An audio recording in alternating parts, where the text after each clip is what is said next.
All right, today we're back on the '04 Avalanche. I know I'm a bit close. It's in the garage. It's kind of half rainy out. Our rainy season has arrived, so I want to work on it back in here again. So anyway, I just got back from a little 60-mile drive that I do. It's almost exactly 60 miles to do a fuel mileage run on it. Now, we've had it running. It's been since the engine rebuilt, to 500 miles on the rebuild, and the first tank in town, which was pretty much, I had it idling a lot because I was messing with the air conditioning until I finally found the leak and got it fixed, and of course watching for leaks and kind of messing around with it and whatnot. And the first tank was about 11.35, 11.4 mile a gallon, which all in town that's pretty standard on these. You can get 12 and a half if you really drive it nice, but you get the air conditioner going and you're just going from place to place and shutting it off. They don't do that good on gas in town. However, we made a trip to Arkansas, and it was 270 miles round trip, and you got 18.4 mile a gallon, which I was actually pretty impressed with. Now, understand some things that are different in the reason it got that good of fuel mileage, because I've had a couple of guys at work who said there's no way you get that kind of mileage out of something like this. And I'll tell you what, it is possible if you spend money. That's how this always works. You don't get stuff for free, and fuel mileage is one. You don't get it for free. So the difference between this and a stock '04 Avalanche or any of the GM models or Fords, it doesn't make a difference who the manufacturer is. These older ones didn't have synthetic oil in anything, not factory. So what I'm going to start with is, I'm going to put you on a tripod. Like, I got to use my hands to talk. That's just how I work. So anyway, what with the engine rebuilt, it has full synthetic oil in it. The transmission has been rebuilt. I have not messed with it yet, so it's got whatever oil is in it. I really don't know. Transfer case, that's got full synthetic. Rear axle now has full synthetic, and the front axle does. Now, mind you, the front axle doesn't pull all the time, but it is something that's rotating, and anytime you can, take some friction away, that makes a difference. So what this would have gotten probably on the highway before all this may have been 17 or some change. I'm throwing this number out here because there are so many things that change what your fuel mileage is. Air pressure in the tires makes a big difference. Wind, if you run the air conditioner or not. How your driving habits are. When you go to pass somebody, do you floor it and run 100 mile an hour each time you pass somebody? How much traffic there is, how much sitting, how much going, do you have to pass, do you not, can you run the cruise control, the hills. There's a lot of differences in fuel mileage is not just a cut and dry thing. There's a lot of variables on fuel mileage. So I always do the 60-mile run. I like to do 3 of them to get an average, and that is because of traffic, because of temperature, because of wind, and several other things. Running the air conditioner, like if you do it in the morning, you may not have the air conditioner on. In the afternoon, you may have it on the whole time. This changes your fuel mileage. Now, I did not do that this time. I just did one trip, and the reason why I wanted to see how close it was to the 270-mile drive we did the other day, because this 60-mile track is a third highway, a third town, and a third kind of 50 to 60 miles an hour, which they're going to do better on gas mileage. Anything will do better gas mileage at a slower speed if geared proper. Now, I'm going to get into that here in a little bit, but for now, this is basically a bone stock '04 Avalanche. It has too small of a motor in it. It's got a 4.8 instead of a 5.3. These did not come with 4.8s in the four-wheel drive versions. The motor is stock. I did not do anything to it. It's not bored. It's not. This doesn't have headers. It's still got the cats on it, which have holes drilled in them and welded up. I don't know anything about this. Still got the stock muffler. Still has stock intake and everything like that. The only thing it's changed is it's a smaller motor and it has synthetic oil in pretty much everything on the drivetrain. So I'm going to say that probably did make a difference. Now, it got 18.66 miles a gallon on that 60-mile drive. So it's really close to the 18.4. So I'm going to go ahead and say between those two, I'm averaging, if you take that in an average, it's 18.5 miles a gallon. So that's where we're going to say it got. So what I'm going to do today, I've got to change the belt. It's rainy season, like I said, is back, and I hadn't done this until it got wet out. The belt's making a bunch of squalling noises on and off. It's just that little chirping sound, and I don't much care for it. Okay, so I have put this same setup on every one of these trucks or LS design that I've done. I put some type of a cold air intake. Now the SS Impala that had the 5.3 in it, I actually put a K&N on it because that was really all that looked like it fit, and I did that to an older Toyota we had too. Outside of that, I put the Chinese $50, $60, whatever it is, kit on. It's technically not a cold air intake. There's a big difference between cold air and, I'm going to call it low restricted or higher flow air, but it's definitely not cold. Because this, even though it has a little box built around it and it sort of pulls from the factory location, it's still underneath the hood and still could possibly have access to the underhood heat, especially if you're idling around town. So it's not going to do you, this kind of stuff is not going to do you a bunch of good if all you do is idle around in traffic. It's really not going to help your fuel mileage. There is nothing that can help your fuel mileage besides changing to a diesel engine or something. They do better idling than they, in some cases, especially over a gas motor.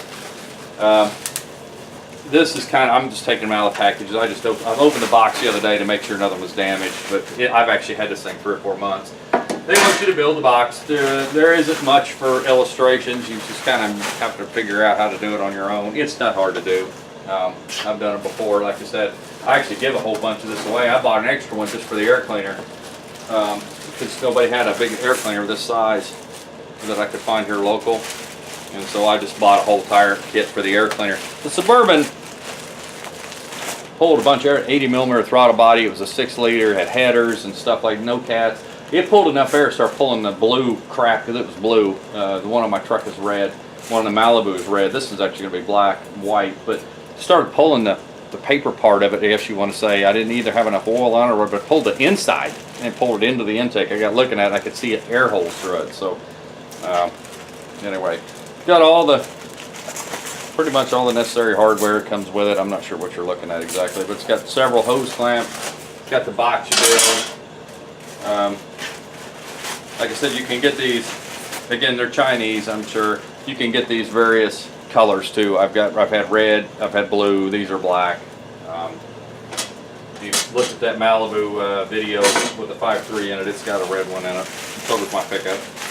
And it has the basic hardware to bolt the stuff together and kind of mount. So it's got a rubber mount and it's got several bolts and washers and stuff. And then here's the main tube.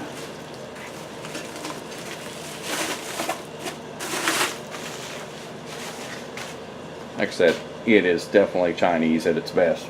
But it is steel. It's pretty good size. I can stick my arm up in it. So, I mean, it's not like it's a small... It's moving more air.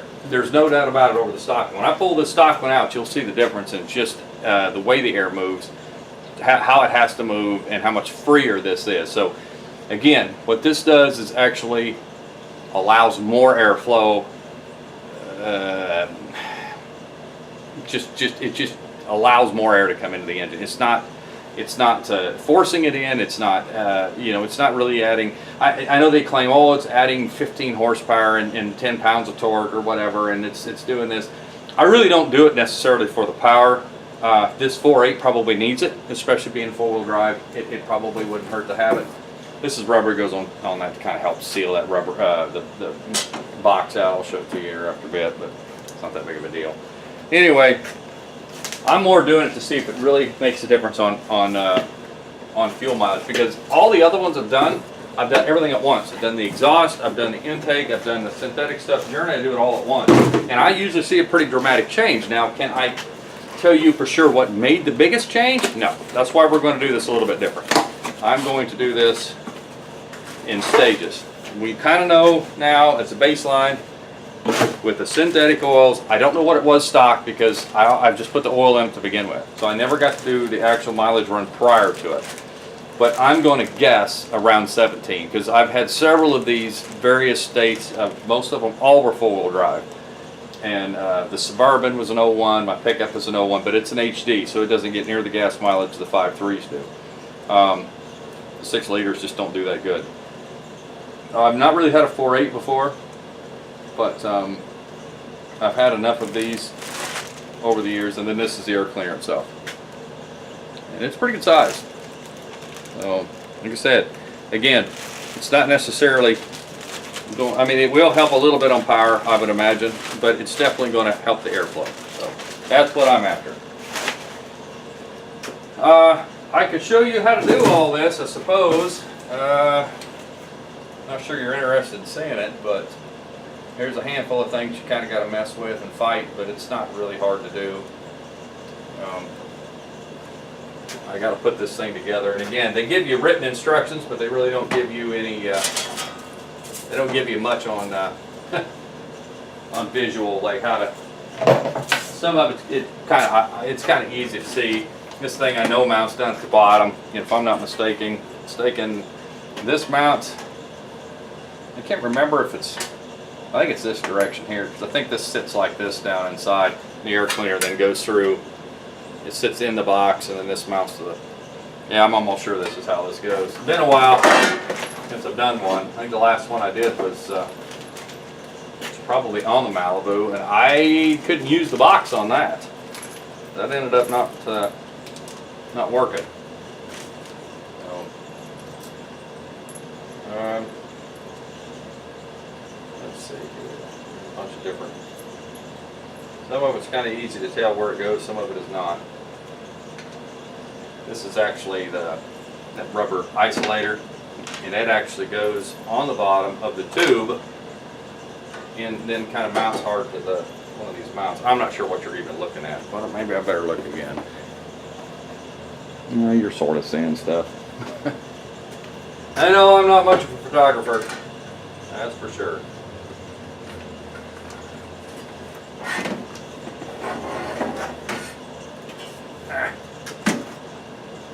Never fails too. As soon as I go to do a video, I got somebody texting me. Well, alright, everything seems to be here. Just about to say it wasn't, but it is.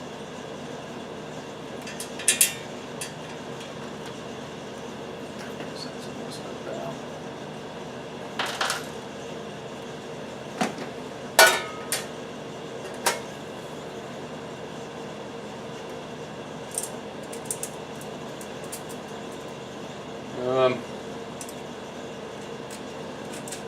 Got a trip planned at the end of next month, and I'd like to take this, but the rear end has still pretty good whine to it. I actually dropped I didn't do any video on it.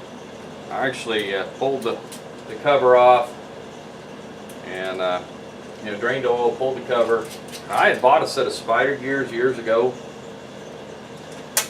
thinking I was going to replace something because they were kind of loose and ended up having that gov lock in it, which this does too, and I bought them for an open rear end. I didn't look before I bought.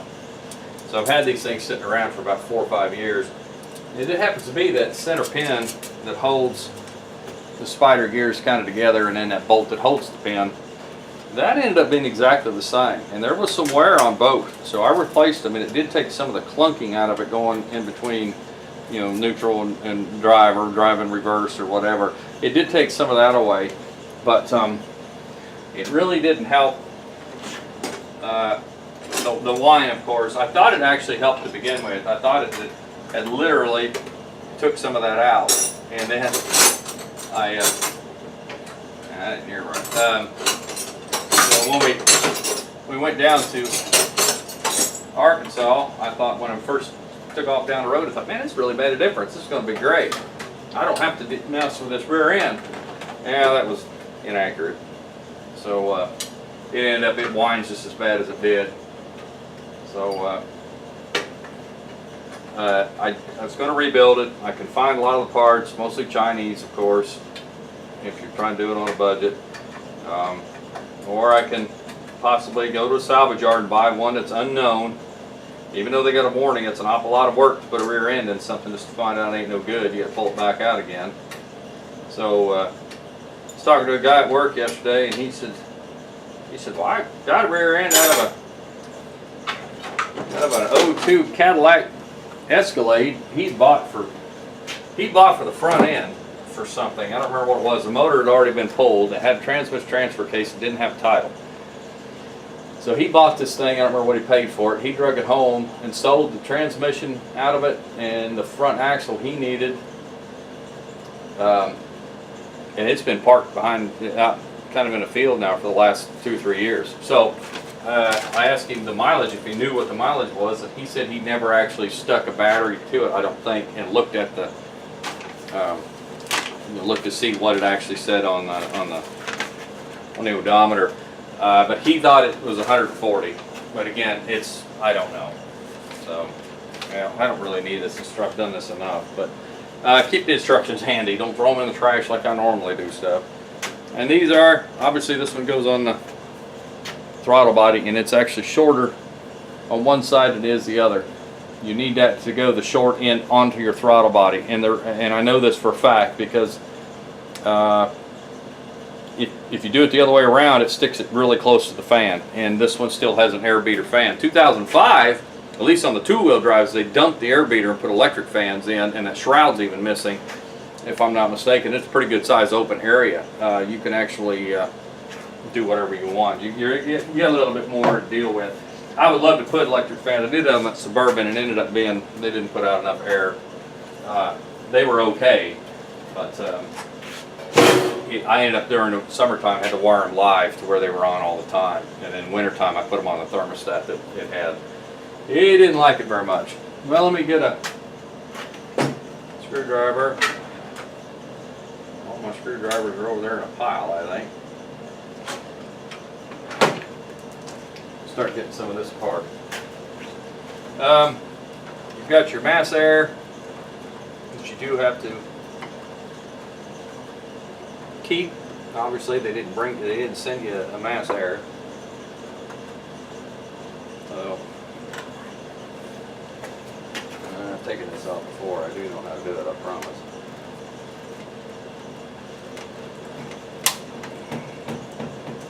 Yeah, maybe not.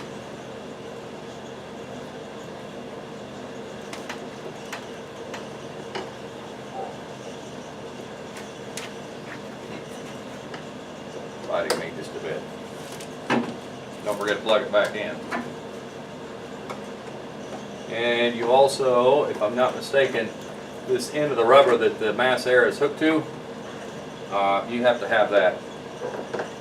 That hooks to, if I'm not mistaken, it hooks to air cleaner? I think it does. So you have to retain that anyway. So, like I said, I'm going to do this, and the next thing I'm going to do is some exhaust work. I'm trying to get my old Suburban back. People that have it, we donated it to them. They wrecked it. It's been sitting for a year or better. I got a lot of money tied up into it. They don't seem to be interested in, well, at least the wife doesn't seem interested in giving it back. So, I know they didn't put any money into it, that's why it's still sitting there. And it's been wrecked. And I don't know if there's anything else wrong with it or not, but I'm going to try to get it back because it still has the stainless headers and all the parts. At least it should still have them. And I want those back, and I want the 6-liter back. I'm sure it'll probably need rebuilt, but I want it back. So if I have to offer them cash for it, it's still cheaper than going and buying a whole nother vehicle that I know nothing about. Besides that, I know that the harness is already, it's not been done, but the computer's actually unlocked, and it's got a pretty healthy tune on it. And so when you think about how much that would cost, if I give them $300 or $400, that's about what a tune would cost. Take the top of the air cleaner assembly off.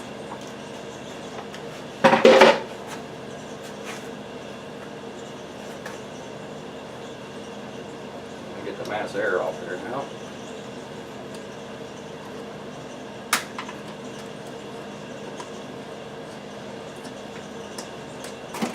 Mass air. Probably needs a good cleaning, but see through it pretty good. Set that aside, because like I said, you're going to need that plus that rubber piece that faces towards the air cleaner. Air cleaner don't look bad.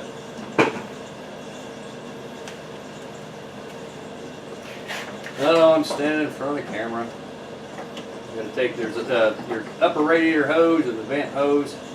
Your steam hose is actually hooked to the air cleaner box. Just loose and take that off there. I'm going to have to pull my cover off and get that bolt loose. Or the, yeah.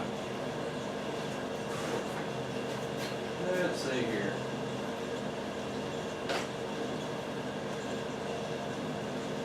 Got my tools scattered everywhere. I see them.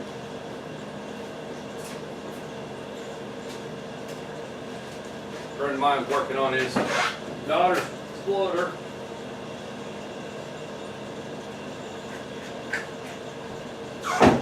Did all that work to it.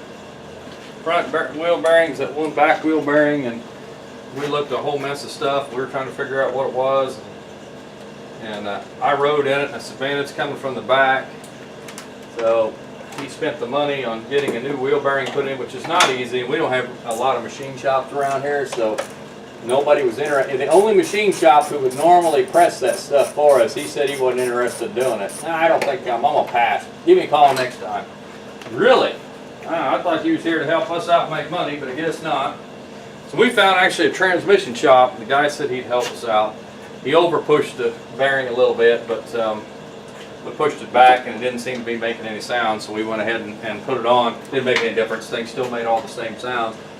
Well, anyway, long story short, he went down to LKQ and tore the whole rear axle out from underneath another Explorer.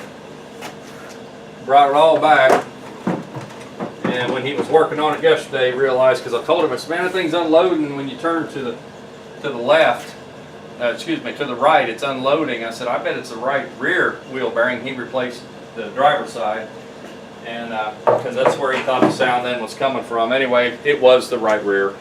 He put the old assembly on from the salvage yard, and it fixed it. So at least he's done with it. It's not real happy, the extra money he spent, but it could have been worse. So, all right, now getting this box out, actually it's just sitting in there. It's got a little, this is actually a drain. It's supposed to actually, I don't know if it had a tube on it, but it's got a couple little rubber dealers that kind of sits in, kind of holds it in place. All right, I can't remember if I have to take this bottom out or not, or if it stays. I can't remember. Might have to go out and look at one of my other ones. I think it uses that same bolt pattern. Yeah, it uses the same bolts. Yep, I had to pull it out.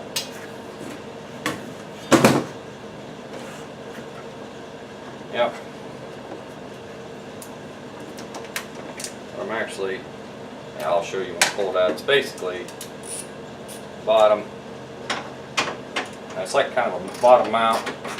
That air box sits on with the little rubber grommets are at. It's got a bunch of 10mm bolts on it. This thing, like I said, it's not really, it's kind of taking its place, but it kind of unseals it. You might be able to put it on top if you modify that a little bit and be able to keep this on here. And then it pulls the air out of this little hole. But this is taking it out, will allow more air to come in from underneath the vehicle too. Again, not cold air. Everybody calls them cold air intakes and stuff, but they're really not cold air because you're not inducing cold at all, really, unless it's wintertime. You're probably putting a little more in there. But now there are some out there that cost a lot more money, but they will actually completely isolate the engine heat from the air cleaner draw. And that one's gone. And that one's probably by far the way to go, but like I said, it's awful expensive, especially if I don't know if I'm keeping this or not. And I will probably box up all this air cleaner stuff if whoever buys it wants it, they can have it, because I'm never going to use it for anything. I've got 2 or 3 of them laying around up in the attic. So I've even got one for that SS Impala. It's this plate right here. This is where those rubber grommets are, and then this is where that thing actually drains the water out of it. What I will show you, it's not necessarily, really, nothing will allow you to set any tools anywhere without them disappearing off the planet. All right, we'll show you this. All right, I know you're a little close. You see this box, this little opening right here? I'm hoping you're looking at it. I'm not seeing very much here. That is what that air cleaner box hooks to. That is where it's drawing its air from. Drawing it inside the fender into the air cleaner box and then into the engine. So when you're looking at that, that's it. That's what it's drawing off of. So, all right, I'm going to put you back on the tripod. I'm going to shut you off for a little bit, and that way this video is already almost 26 minutes long, and then we'll come back and start part 2.